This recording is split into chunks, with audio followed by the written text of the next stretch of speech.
শ্বশুর ঘর। আজকে তুই আনে দেন আমাকে জমা, কাল সকালে শুনবি আমার মরার খবর। কালকে তুই কাঁদাই নিয়ে আমার অন্তর, কেমন করে যাবি রে সাথী তোর শ্বশুর ঘর। আজকে তুই আনে দেন আমাকে জমা, কাল সকালে শুনবি আমার মরার খবর।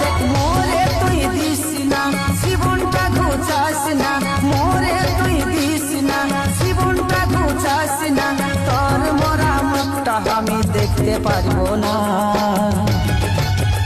বারেক আমি এই মরে দিছি রে, আমার জন্য তুই মরিস না।